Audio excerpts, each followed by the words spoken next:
Okay, I'm gonna try to do the best I can to explain to you some details about how we are working or is our organization of the site. I know that you have a lot of questions, so I changed my presentation yesterday to answer at some of them, but after we could speak about that. So I prepared this with Marc Martinez, which is the administrator of the site of the Vézère Valley and the Grotte of Père. And just before to show you some picture, etc., I would like to read something that I wrote to prepare. So what we mean by sustainable management of prehistoric sites is both the ability to keep sites open to the public for as long as possible while preserving them. I think that you understand this is a challenge for caves.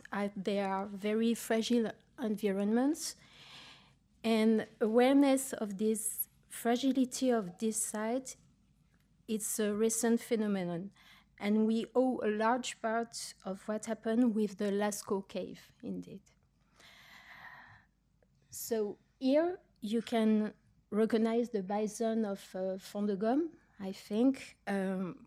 Before the official discovery of the paintings in 1901, the walls have been, if I move like that, you can hear me? Yes or no? Yeah, it's okay? Yeah.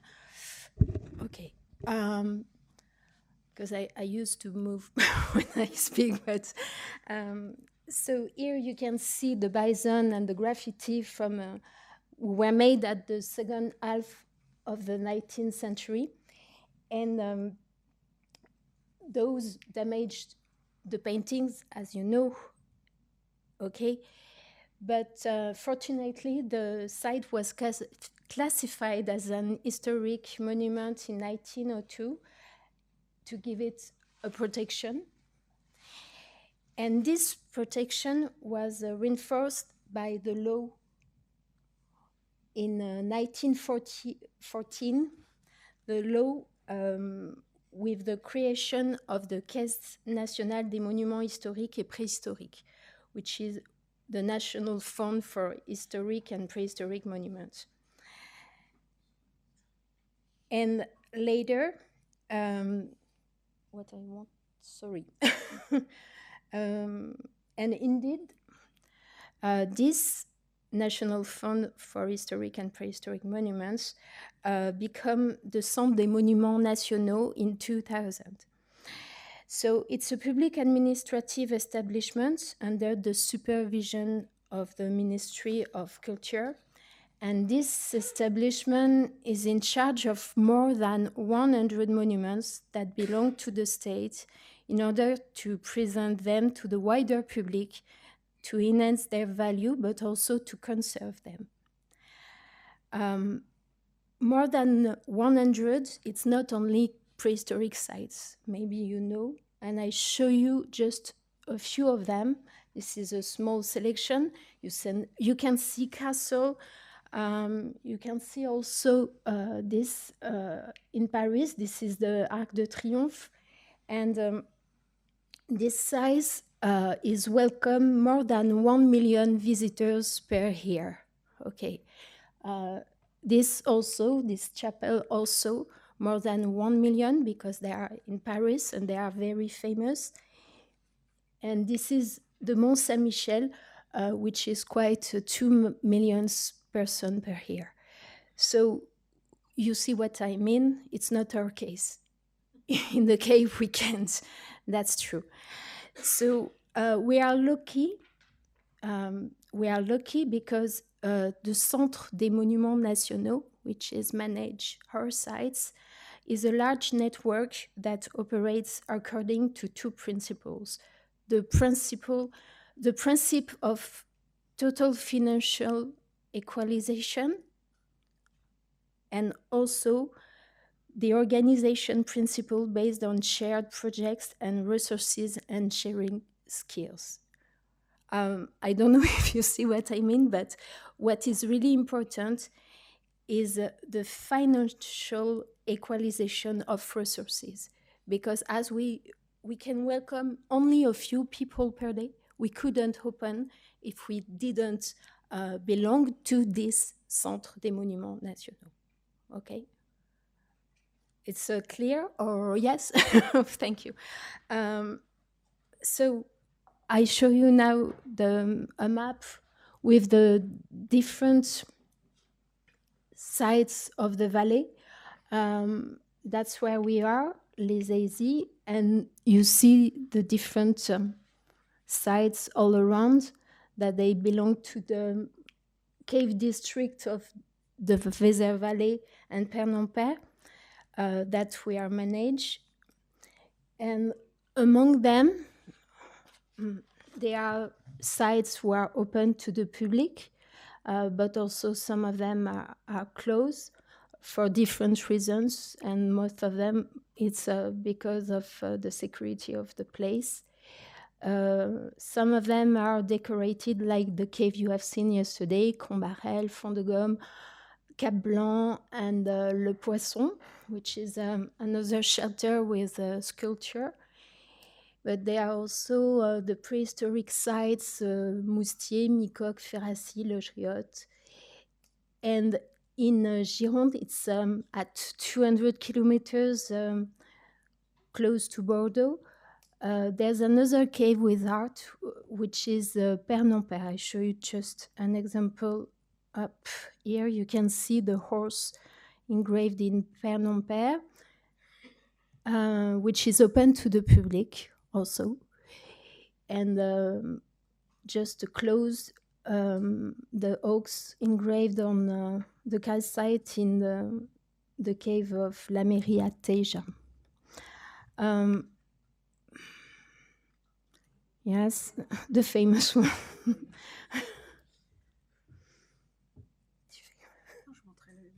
Ah, le taureau, ok, merci. Okay. And the horse in Combarel. Okay. To open the monument to the team,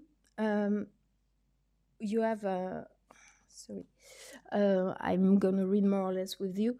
There's a team of 18 agents with an administrator, and among them, only 12 permanents are guided the visit, if you want. But they are not only guide, they are multi-skilled. They can sail, they can have a minor maintenance, and they are reinforced by 3 agents during the summer season. So to open the site to the public, we need at minima 2 agents per day in each site. And in Père-Nompère Cave, the 3 guides are also multi-skilled, but there are only 3, what is enough to open. Also, another question is the question of the training, and the training is really different from one to another one. Some of them have university degrees, and in prehistory, some of them have just other subjects. And they receive in-house training when they arrive in the cave.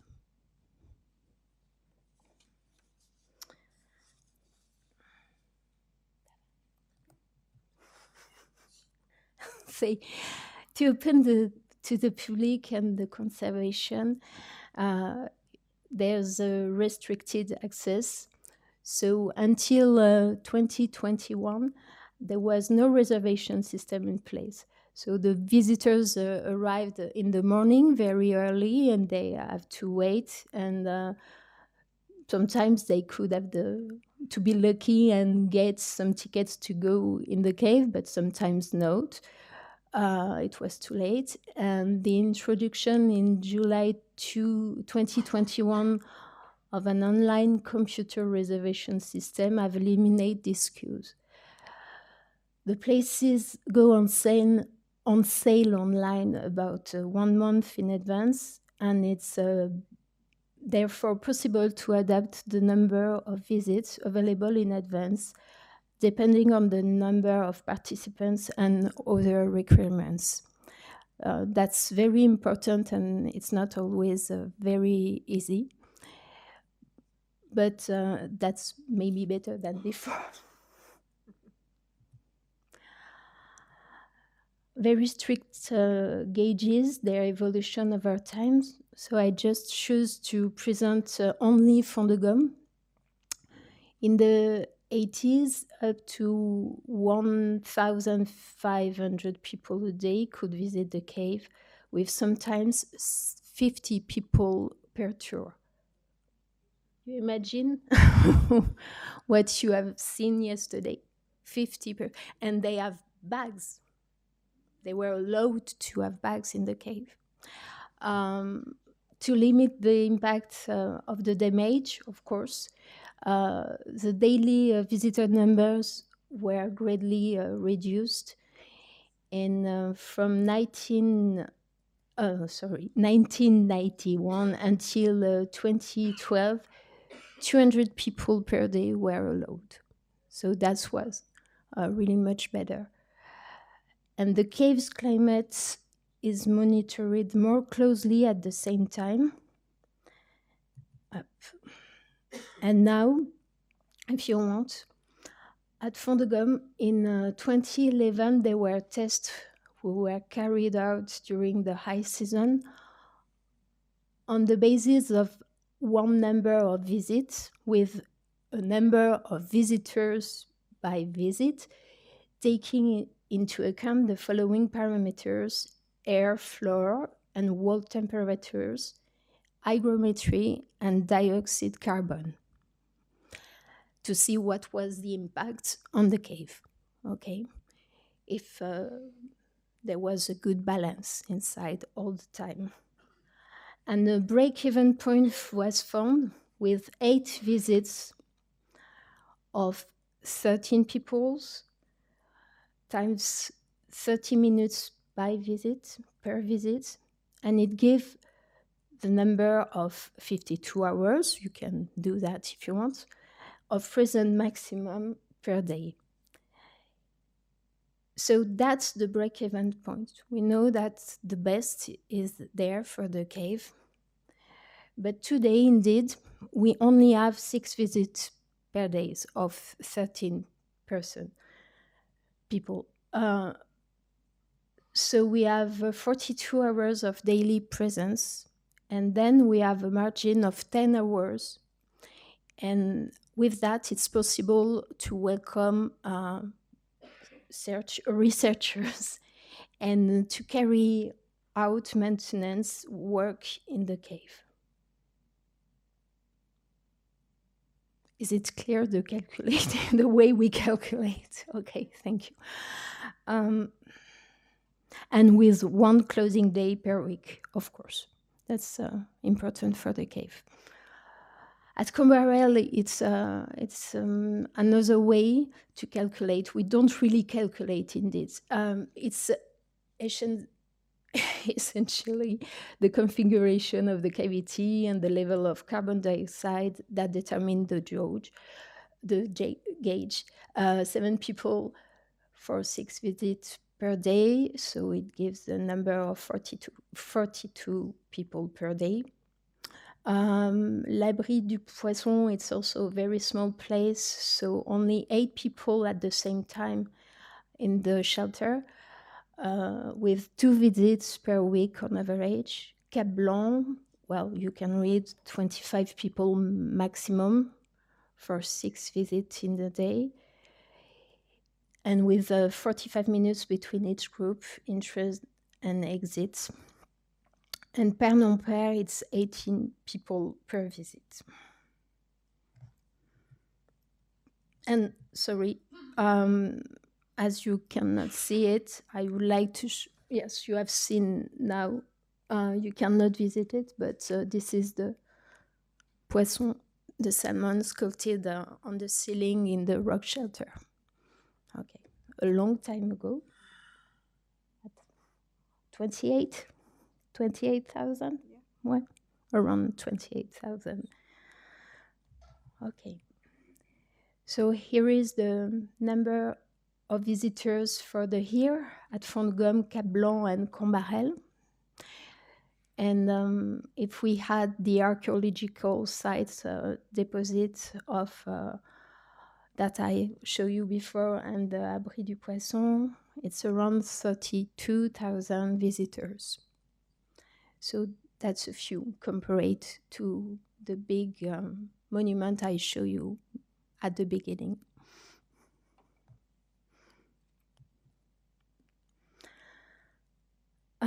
I speak about the climatic monitoring in the cave a few. They are 4 sites who are following by researcher Delphine Lacanet from the laboratory in the Bordeaux University. Fond de Gomme, Combarel, Cap Blanc et Le Poisson. And in Père-non-Père, it's the Laboratoire de Recherche des Monuments Historiques, the Historic Monuments Research Laboratory, who studied, who analyzed the monitoring climate in the cave.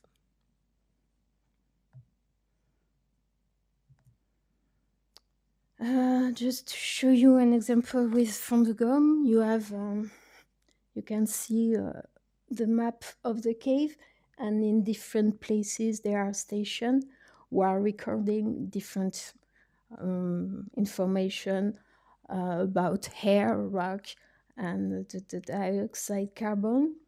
Okay, they are recording, and after they can be read on the PC.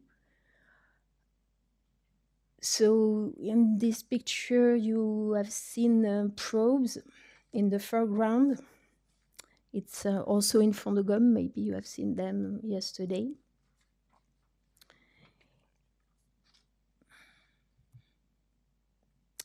And also something which is really important, it's a microbiological monitoring of caves, which is carried out by the Laboratoire de Recherche des Monuments Historiques. I didn't tell you, but this establishment is also a national establishment, I mean. Okay. And so they analyze, they come on the site each year, once a year, and they analyze air, etc. They gave us an annual report issued with any recommendation. And I show you just an example in Fond de Gomme. We have some green algae around the light. You can see them on the ground here on the left. And they explained to us that they have the same in another cave, and they made tests with UVC lamp, and the UVC lamp gave a good result, because you can see that they have all disappear here on this side, on this photo. And we think that we can use it once a year.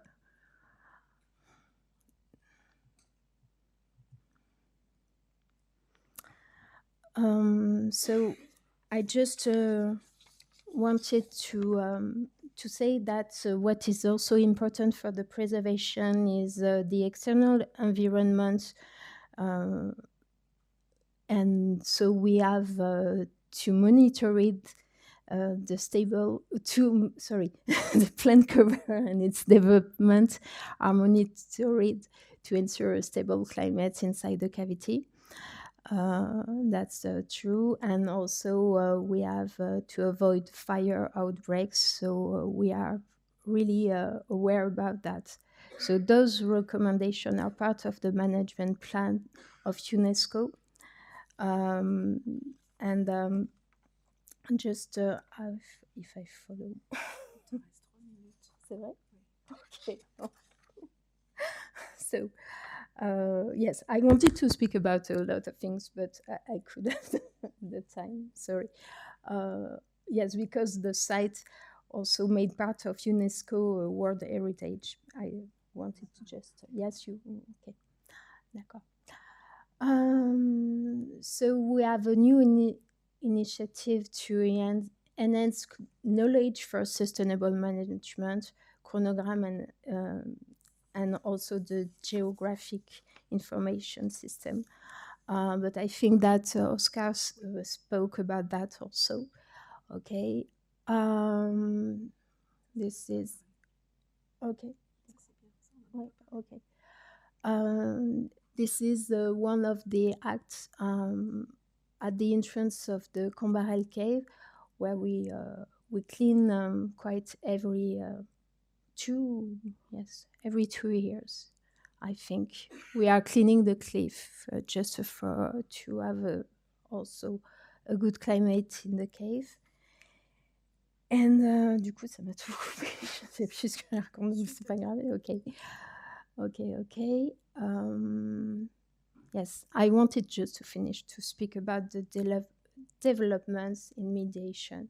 So in order to satisfy requests and expectation, while respecting the conservation of the sites, some long tours of the Cambarel and Fondegum caves are available in low season.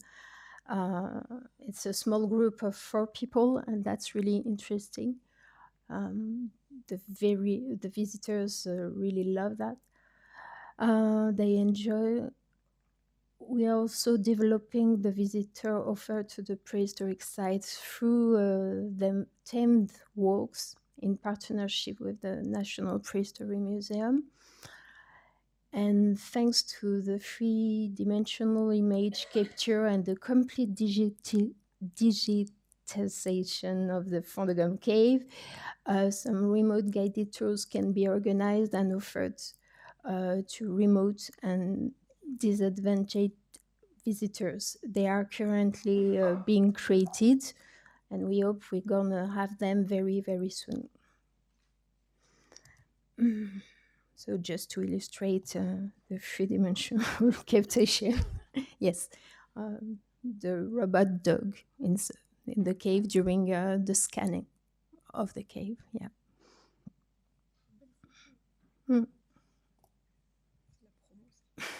Bien sûr.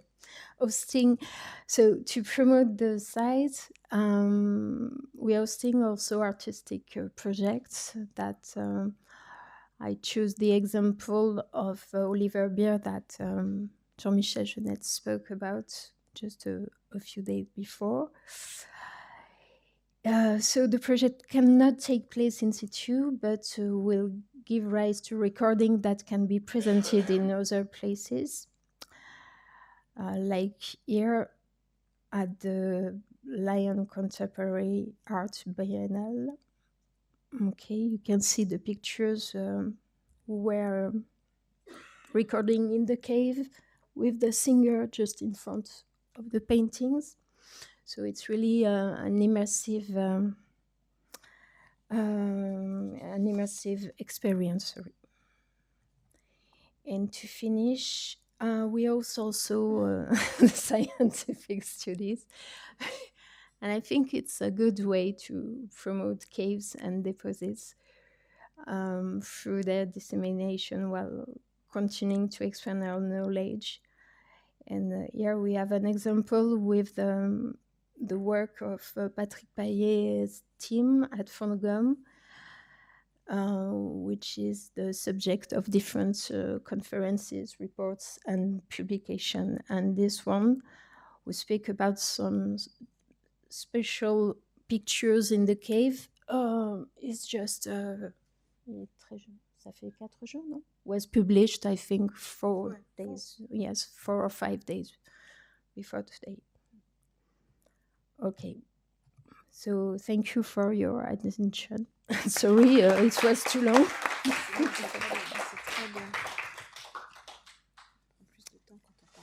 Ouais. Okay.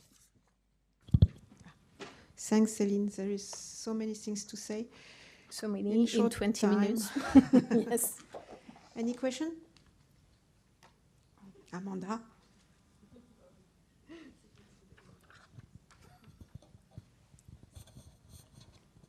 Thank you. I just wanted to ask, I noticed yesterday when we were coming out that you're still using warm light, which obviously is going to create your moss problem, or at least contribute to it. Why have they not changed to cold light? Cold light. Oh. Yeah. Oui, oui, oui. Cold light, yes. We think about that. That's a project. And I hope we can do that very in a short time. But it's a little bit complicated. You see, especially in Combarel, which is the more humid, and maybe that's the place we have to do that at first. But the space in the cave is really small, etc. We'll do that, but we have to wait a few times.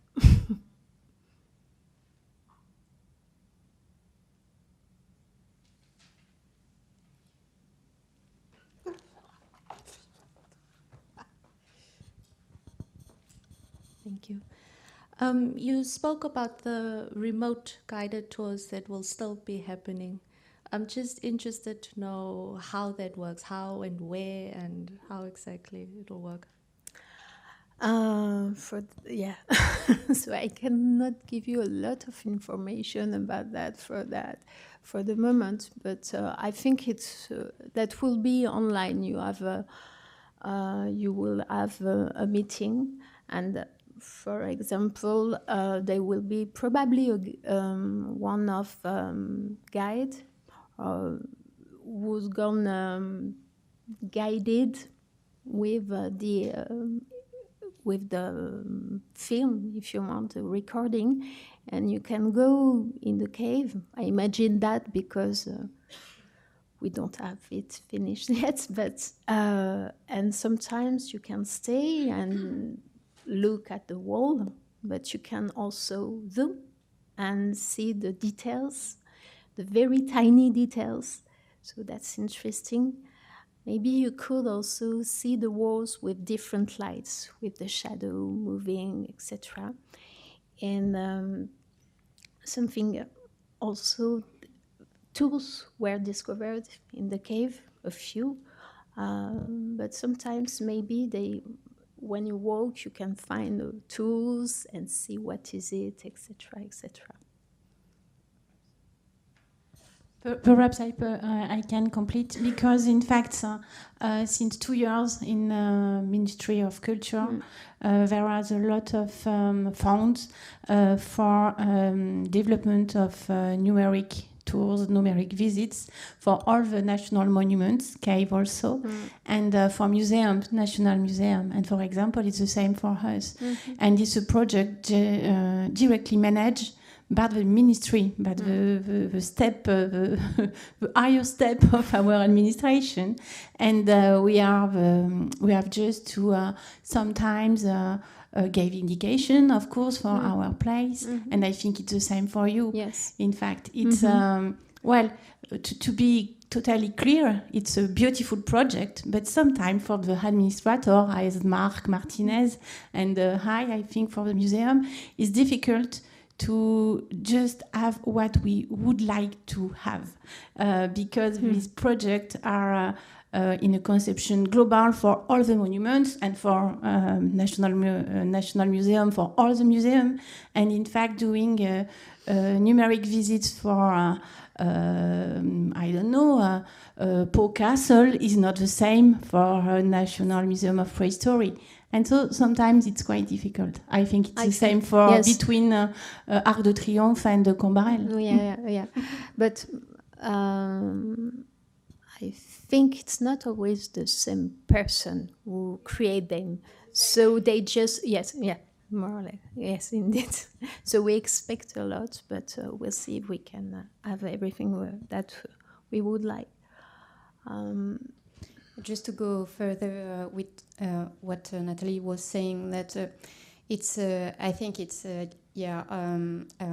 something that was maybe decided at a high level in the Ministry of Culture, and Muriel and I were a bit surprised because there is a research program in this cave, Fond de Gaume, and we finance a 3D model for the researchers.